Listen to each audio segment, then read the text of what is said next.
I really miss playing with you. I really miss going on the trampoline with you.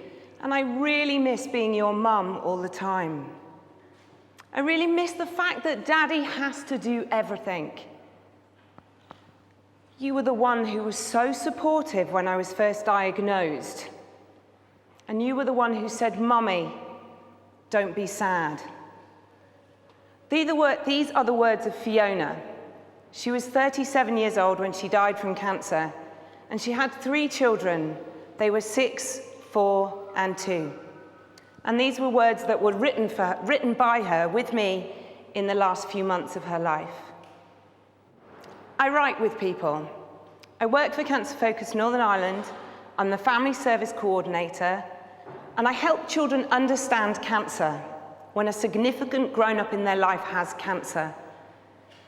I met Fiona. Everybody I'm talking about today wanted their story to be carried forward, not only for their children, but for others to learn.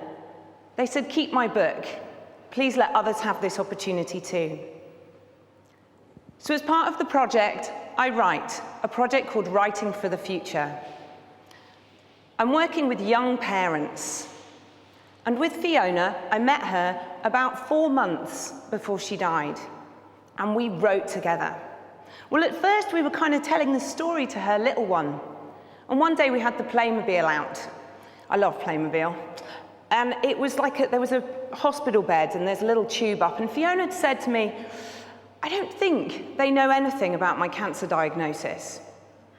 And the 4-year-old said, "Mummy, that's like your chemo." And she said, "Rachel, I think it's time we wrote."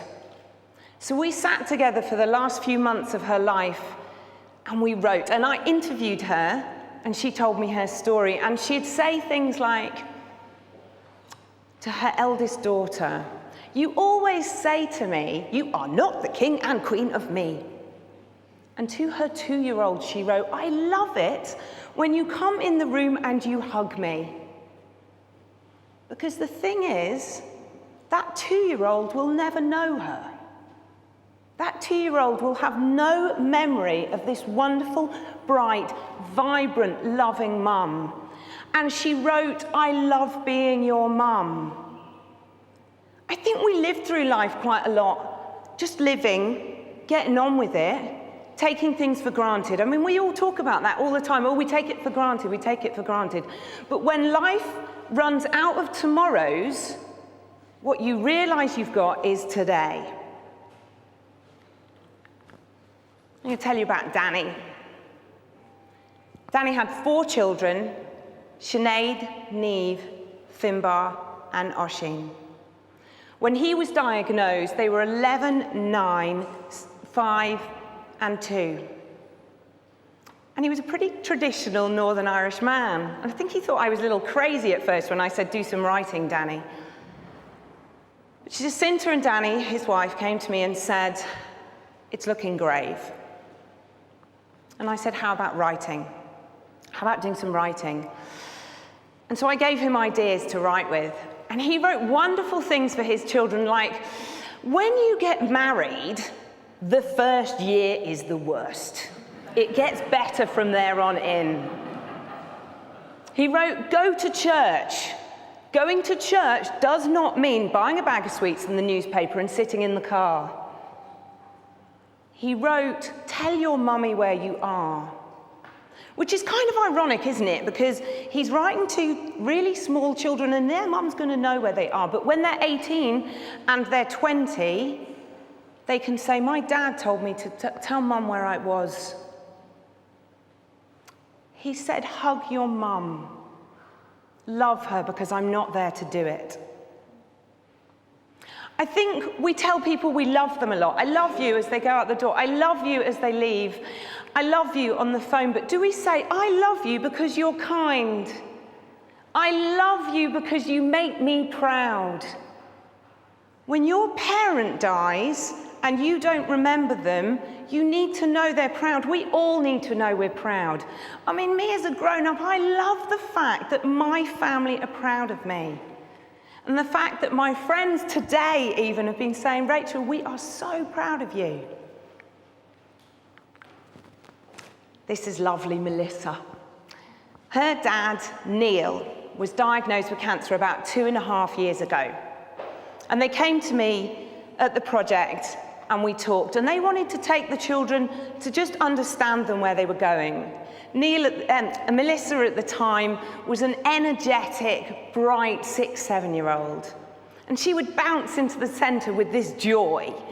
And she still does now. I saw her the other day and we were in absolute fits of giggles about something ridiculous.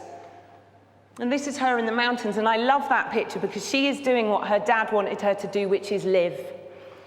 So when they first came to see me, they did not need the writing work. He said, I'm not ready. I don't need it now. But I saw the kids. Melissa came to a group that I ran, and Mark, who was then 11, me and him did some one-to-one. One line that he said to me that sticks with me every day and helps me understand what it's like for these children living with a parent with cancer. He said, I've been studying Winston Churchill today, and the best line I've learnt from this is when you're walking through hell, just keep walking. I think if we don't explain to these children about cancer and we don't explain to them about death and dying, we are ignoring their needs and we're leaving them disempowered. September last year, Neil got very sick and we started writing. Often this job makes me feel heartbroken.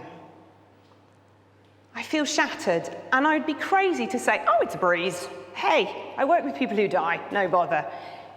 It's an honour. It's the biggest honour, and I feel like I have the best job in the world. I feel like I'm so lucky that somebody at the end of their life says, Rachel, I want to talk to you.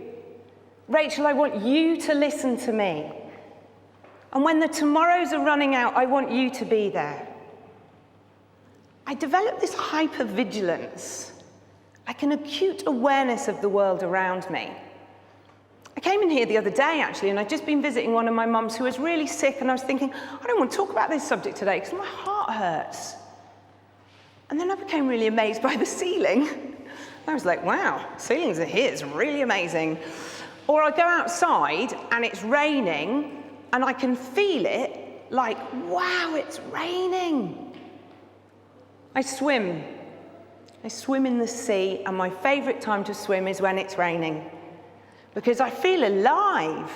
And when I'm working with people who are dying, and then I feel alive, and I feel like they haven't got the opportunity to live anymore because their tomorrows ran out. Neil and me wrote together for the last 3 months of his life. In September, when he became sick, he said, Rachel, it's time. And we sat together and we wrote, and boy, he could talk. But I learned so much from Neil, so much from him. He said, the last 2 years of my life have been the best 2 years of my life. So he was diagnosed, and then he's facing death. And he talked about when he's not going to be here anymore. How many of us know, this is a bit he wrote in his book, the moment that the people who created us fell in love? He wrote about Melissa, you are so kind. You are so kind. And I think we're told that, aren't we? But do we really know if our parents think we're kind? Do we really know if our parents think we're good people? Do we really know why we're loved? With Fiona, I wrote her eulogy. We wrote it together in the last month of her life. And she wrote at the beginning, I have no regrets.